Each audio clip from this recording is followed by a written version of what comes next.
I'm Dr. Kimberly Manning. And this is Dr. Ashley McMullen. And you're listening to the Human Doctor Podcast, where we explore the human side of medicine, along with teaching, living, learning, and all things in between.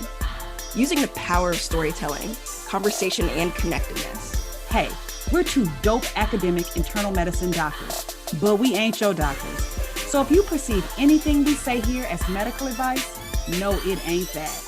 Also, the things we say, they only reflect our brilliant Black woman magic mind and not our employers. You could have been anywhere, y'all, but you chose to be here with us, and we appreciate you. Let's go. So I'm going to start with something light. Okay. I just returned from the 56th National Convention of the illustrious and industrious Delta Sigma Theta Sorority Incorporated. Mm-hmm. I was in Indianapolis, Indiana. I had never been there before. They did a great job hosting us. There were a lot of us there. Many highlights for me included, of course, just the fellowship with all of these dynamic, college-educated Black women leaders. And listen, sidebar, if you don't know what Delta Sigma Theta sorority is, and you think it's really weird that this 52-year-old woman went to a sorority convention, we've mentioned this before, but it bears repeating that historically Black sororities and fraternities are generally a lifetime commitment. In fact, I believe that probably more people pledge in alumni chapters after they have graduated than those who pledge in college. I could be wrong about that. But the understanding is that you continue to serve. It is like a space where you join an organization committed to public service. Mm-hmm. And so I am a member of Delta Sigma Theta, but huge shout out to all of the other amazing organizations doing great service in our community. But since I'm a Delta, I must tell y'all about how my sorority not only dropped the mic, they dropped it, they threw it, they kicked it across the floor, picked it up and threw it again. When we had, as one of our newest honorary members, the first Black woman to become a Supreme Court justice. Hey. Justice Ketanji Brown Jackson. Baby, when I tell you, when we saw the Secret Service, we were like, what is going on? So y'all didn't know before. We don't ever know. Okay. We're not allowed to know. We don't know until the people come in. And no shade to our other individuals who became honorary members, all of whom are extraordinary. It takes a lot to be invited to be an honorary member. But I think what was particularly special about Justice Jackson is that she is at the height of her game right now. I mean, she just became Supreme Court Justice. And the fact that she would accept this invitation is such a high compliment to our organization. I'm not gonna lie, when I first heard of her, I immediately looked to see if she was a Delta because she was giving me Delta. You know? Amazing. So, and then the one other thing, since I'm on the Delta hype, in my away message for work, I said in my away message, I am away serving and attending at the 56th National Convention of Delta Sigma Theta. If you would like to learn more about our 110-year history of social action, service, and leadership, click here with a hyperlink in my away message. Then commence to list all the dope Deltas at Emory and around Grady. That is amazing. I was like, in case you don't know who we are, just look to our leadership. Like me, Jada Bussey Jones, the president of Morehouse, the head of diversity and health equity at Grady, the head of the ambulatory services, the clinical dean. Ask about us. Don't you love that I did that? Mm-hmm. No, I'm glad that you went. You know, you did something for yourself. It sounds like, I mean, I know you go every year, but it just seems like every time you come back, there's like a new energy and a new presence about you. Yep. And, you know, I'm not a part of a historically Black sorority, but I do appreciate the history that folks get to be connected to. I consider myself Delta adjacent. Well, I want to also share something brief and light, because I don't watch a lot of TV, but I do enjoy a good documentary every once in a while. So I want to share one with you. It's on Disney Plus. It's called Wildlife.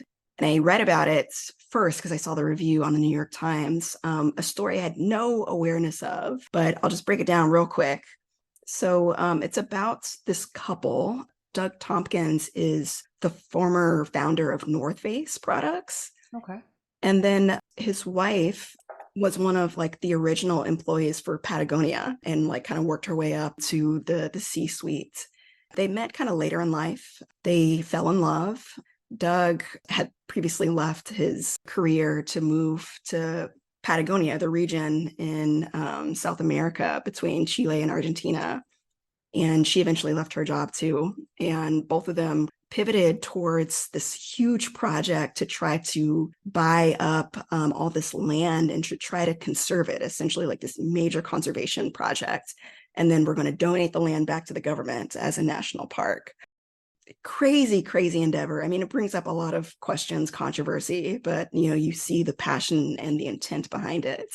I love it because of the way that it ends. It's just her kind of sitting back and reflecting on everything. And then the thing that she says to the camera is, what a life. I just hope that at the end of my life, that's how I feel. Like, God, like what a ride. I'm giving a very poor summary, but I just encourage anybody who's interested to check it out. I learned a lot just from diving into a story that I really didn't know much about, and particularly these people behind these very prominent products. Patagonia being like the new white coat of the medical field now is pretty. Ain't that the truth? Patagucci. Because they are not cheap. And just for our listeners, y'all, we are keenly aware of all of the things that are happening in the news. We are. And we have actually spent some time offline talking a little bit about those things, but we've kind of decided right now that we would kind of use this time to bring a little bit of levity. Absolutely. Yeah. So it doesn't mean we're not paying attention. Honestly, it's probably that we're hurting and still processing. Yeah.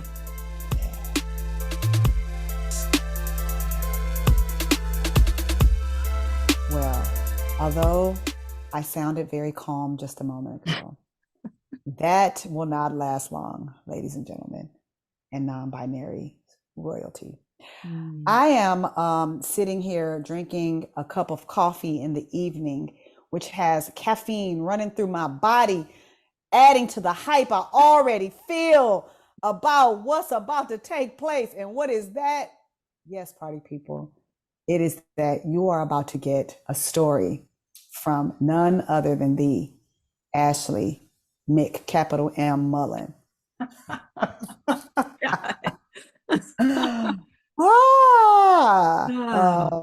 Also known as the editor-in-chief of the Human Doctor podcast, yes, and the person who tells us when every episode is going to drop because it's up to her. So without further ado or a don't, please tell me, sis, what is the what? Wow, way to up the ante on that one. We might need to take a break just so I can, work on my game. The what, I had to chew on this one a little bit, but I think the what for this episode is liability. Oh, liability. Yeah. The first thing that really came to my mind was this coach at Tuskegee who used to like mix that word up with another word and used to be like, who's reliable? Who's going to be reliable? I think he meant liable. Yeah. But I digress. Yes. Nice man. But it makes me think somebody is responsible. So the story that I am going to share with you is one that takes me back to my chief year, actually.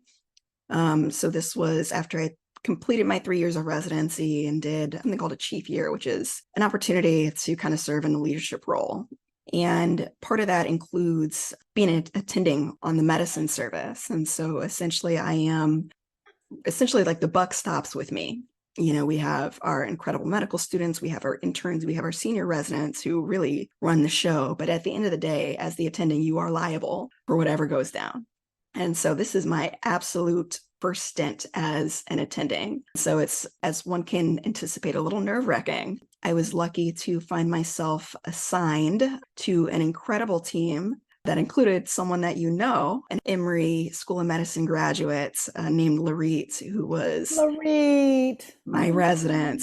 I won't deny that I may have had something to do with that assignment. Sure. I was about to say, Larit became a chief resident, and if the chief gave themselves a chief. Exactly. Yeah. I felt very at ease having Larit in the driver's seat. We had a really good team all around, wonderful interns. I did this stint over our winter holidays. And so I actually liked that time just because it's a little bit of a slower pace in the hospital and the teams are smaller. And after our first week, we were cruising. Mm-hmm. But as the holiday block ended and things kind of kick off again and get busy, there's some redistributing of our patient cases assigned to the medicine service just to make sure that everybody's kind of holding equal weight, as we go post-holiday season. And so we were getting sign out on a couple new patients that were going to come to our team. I remember this very vividly because I remember the resident who was giving us information on these patients looked so tired, just so burnt out. And it was particularly related to a patient that she was giving us a warm handoff for. And so this was a patient who was a younger adult woman who had been in the hospital for a long time, I think several months at that point. Mm-hmm. She was someone who had a chronic condition that started in childhood and had been in the hospital a couple times for issues related to this condition. But on this particular admission, she had a complication, and I'm being intentionally vague here to try to protect the privacy, but had a bad complication that resulted in needing kind of emergent surgery and a very complicated medical stay. In addition to her challenging hospital course was the dynamics of her parents who were present with her. It is not often that I have the types of interactions in which I am having to also be concerned about patients' parents being involved. Mm-hmm. This was going to be a new experience for me. And the complicating layers of this was that the patient's parents were extremely distrustful of the medical system. They were very quick to attribute any complications to the fault of the providers. Mm-hmm. The other interesting piece about this was that Larit and I had racial concordance with this family. Mm-hmm. And so I also had within that context the notion that sometimes what gets labeled as aggressive and difficult are, people, particularly people of color, doing what they have to do to advocate for their family members. Mm-hmm. And so I'm sensitive to all these different things that I'm hearing. We were hopeful that she was finally kind of nearing the tail end of this hospital stay. She had to have a procedure done to get a tube placed in her stomach to replace the tube that was in her nose to get nourishment. And then other than that, she was completing a course of some IV medications. And then we were hopeful to try to get her at least out of the acute care setting very soon. But as luck would have it, she had a complication during this procedure to get the PEG tube placed in her stomach. While they were pulling out the tube that it was in her nose, she had a very massive nosebleed. And we didn't know that at the time. We just knew that, she had been taken to get this procedure and it was taking longer than expected for her to come out. And so the patient's family is paging my intern, what's going on, yada, yada. And we're just kind of trying to smooth things over. We don't really understand what the delay is, but, we don't anticipate that there's anything terrible happening. So essentially she got out of the procedure and they had to get the ear, nose, and throat specialist involved to pack her nose because it was such a bad bleed. And on top of that, this family had very deeply held religious beliefs around blood products. And so any blood that she lost was really dangerous because we weren't going to be able to replace it. And she was very much teetering on the edge of, someone that we would consider giving a blood transfusion to under different circumstances. And so one of the things I just want to highlight here is even though we had racial concordance, there were a lot of differences that I was still struggling to try to empathize with. And trying to talk to her as an individual is very difficult. The family was very loath to leave her by herself, understandably, and she wasn't 18, she was young, but she wasn't super young, but she had a very young affect, like Yeah. someone who was just used to kind of being told what to do. Yeah. And so again, I was just like, this is a little a Yeah. little out of my league, but I knew that, in this situation, I really needed to be present as the attending. Part of my role is also to protect my team. And for even though I had like an incredible intern managing this case, I was really impressed with her. Being an intern is also a really sensitive time. And so, when you're already walking on eggshells with a family that is really not okay with things deviating from expectations, I really wanted to be able to position myself to absorb any blowback that could potentially happen. Like literally within 48 hours of meeting this family, now there's already been a new complication with this last procedure. Thankfully, the bleeding was controlled, the nasal packing was in, and conferred with ENT that things were stable. We were about to go into the weekend, and they said, we'll take another look at things on Monday. And at that point, we'll remove the packing. And so by packing, I mean, this is not just, a little bit of tissue like hanging out in the nostril. Imagine a giant tampon shoved into the back of your nose. Like it's not a comfortable situation. I think it was either Saturday or I want to say Sunday. Our intern gets a page that the family is needing to have a conversation immediately. The family was insistent on having the nasal packing removed that day instead of waiting. So I went back with the intern to try to explain why we wanted to have more time to have the experts nearby in case another bleed were to happen. And there was no moving their response. That packing absolutely had to come out. And one of the things that was actually humbling to me was they were asking, like, well, what is the evidence? Like, what is the difference? Why does it need to wait until tomorrow? Well, ENT said so. Yeah. But I didn't even question that. And what was the urgency on their end? Was it pain? Was it just discomfort? It was discomfort. She was extremely uncomfortable, which I would be too. Yeah. And my answer that we needed to wait for ENT was not satisfying. Even reflecting after that conversation, part of me wondered, what is the logic behind waiting another 24 hours? Because, part of me wondered if that was just easier for the team to not have to send their one on-call person in during the weekend. Yeah. Which is like a very realistic approach to how we do things. In that particular context, like it wasn't like a clear set, like it must be this amount of time before you take it out. Sure. So conferring with my team, conferring with the family, we decided that we were going to try to take the packing out. And I decided that I was going to be the one to do it because if something were to happen, I did not want my intern or residents to be the ones directly responsible.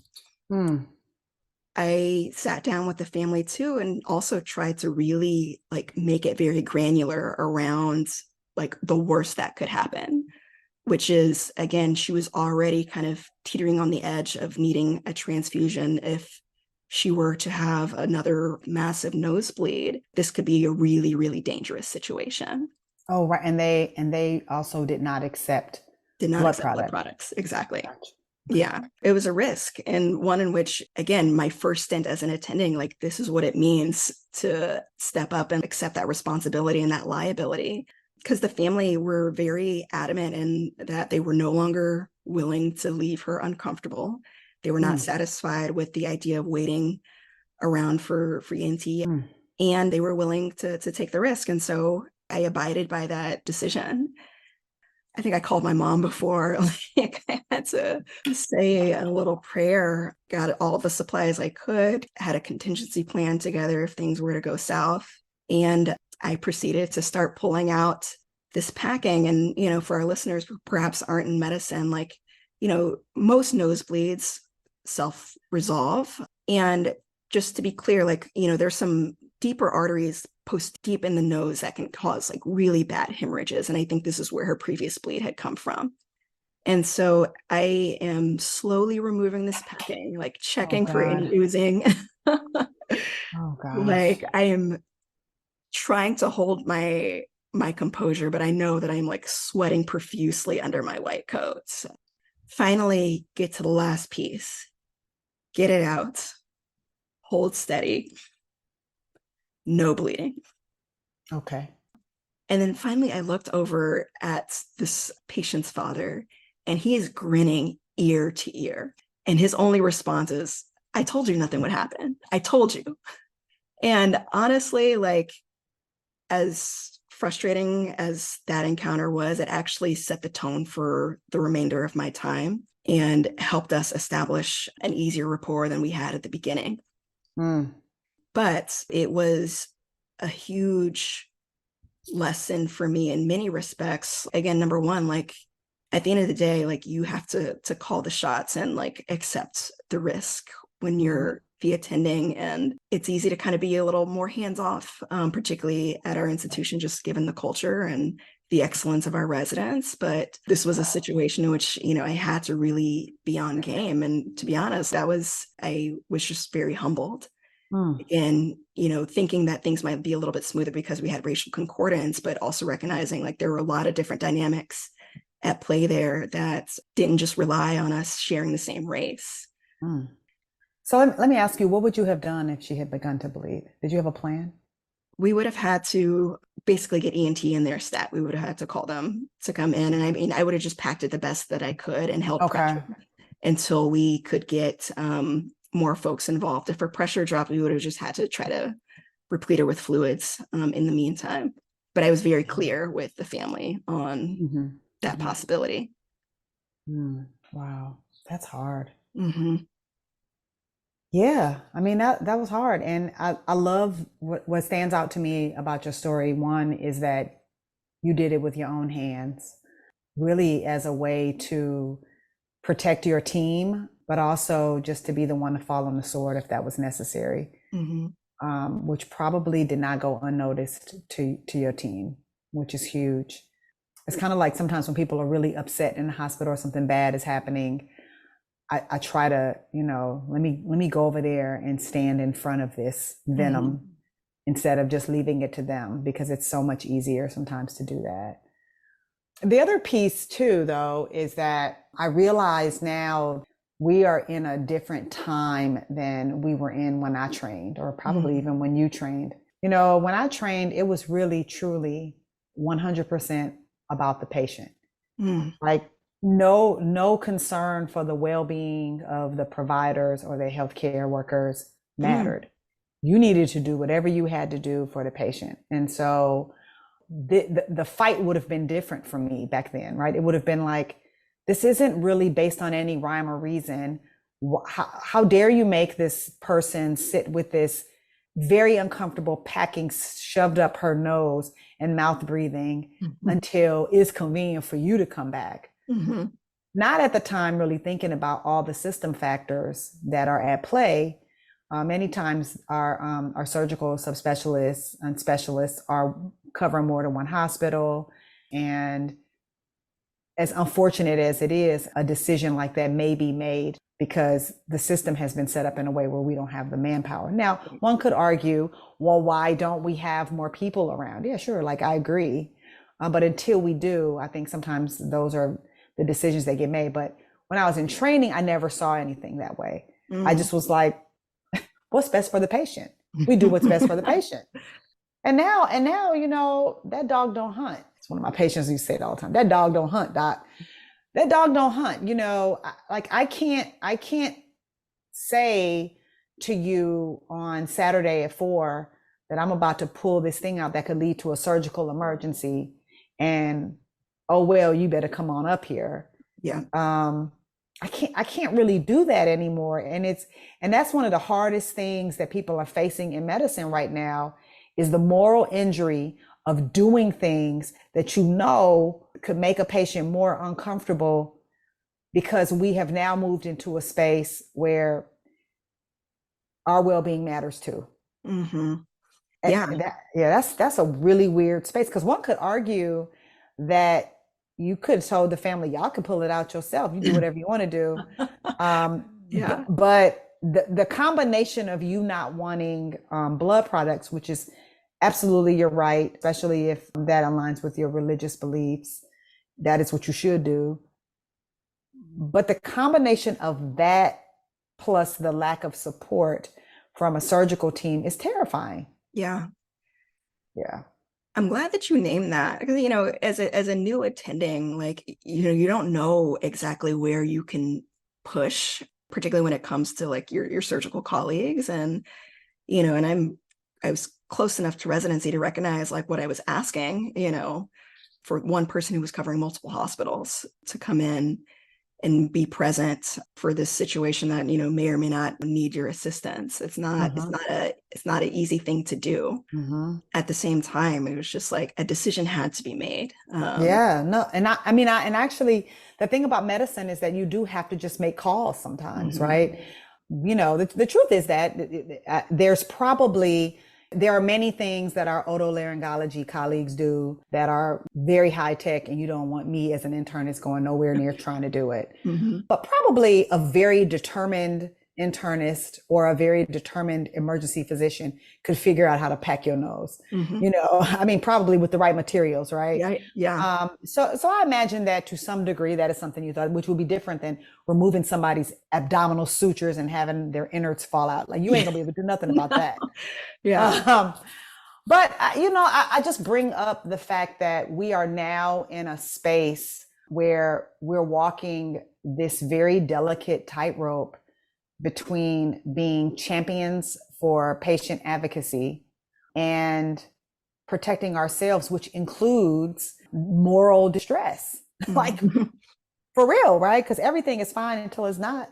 Yeah. Yeah. And I mean, again, it did get a little easier after that, but it was still a very, very difficult, probably one of my most difficult, or I guess most challenging inpatient encounters. And it was a lot of emotional work to show up and take care of the patient and take care of my team. Yeah.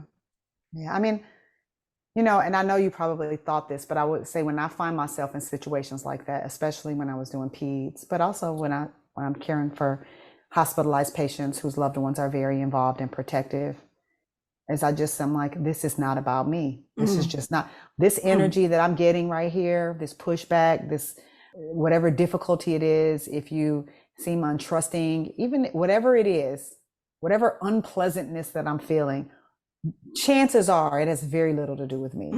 Sometimes there's something we've said or done that's rubbed the patient the wrong way, but most of the time it's not. And if I can figure that piece out, then I'm not taking it personally anymore. Yeah. I'm not swinging back or anything. I can actually stand still in that storm because I know it's not about me. And people don't really enjoy being angry very long. So I've learned also that immediately what I coach myself to say is, this is not about me. This is just not about me. This is not. Be still. And then eventually there's a space for you to step in to this little moment of calm. And it is fairly predictable. It is fairly predictable. And this is not me trying to manipulate you. This is us focused on the same true north, which is that we both want your loved one to be well. Yeah. And I can't help you if you hollering at me and you calling me out my name. And you can't help your loved one if you hollering at me and calling me out my name. We just gonna be at a standstill. Yeah. So. Yeah. Again, it was formative, and I felt like a better educator after that in terms of like, this is what it means to have this level of responsibility. This is what it means to have the privilege of being in a senior position. And so, I'm glad that I got to experience and model that. I, don't believe for a second that it was all perfect, that I had a lot of mistakes. Well, you know what? I'm just sitting here smiling because I'm thinking, maybe that coach back at Tuskegee was right. It's not just who's liable, it's who's reliable. Yes. Because, the way to be the best at this is to show up. And one way to be liable is to be reliable. So who's reliable? You are. I am. Put me in, coach. You put you in, coach. You reliable. Yeah. I love it. I love it. I love it. Well, sis, I am really grateful that you made a decision and, stood on it and you were ready to be in the line of whatever was going to come next. Mhm. That was modeling some very strong leadership. So shout out to you. Thank you. Thank you. Yeah. Shout out to the team. Have my back. Shout out to the team. Yeah. Yes, yes. Well, hopefully nobody is bleeding tomorrow when you go to clinic. And hopefully nobody is bleeding when I start the hospital service on Wednesday when this episode drops. Okay. I'm sending you all the good vibes. No bleeders. But if one does happen, it's all good because I will be calling for some help. Yes. And trying my best to be reliable. There you go. All right, girl. Love you. All right. Love you too, sis. Have a good night.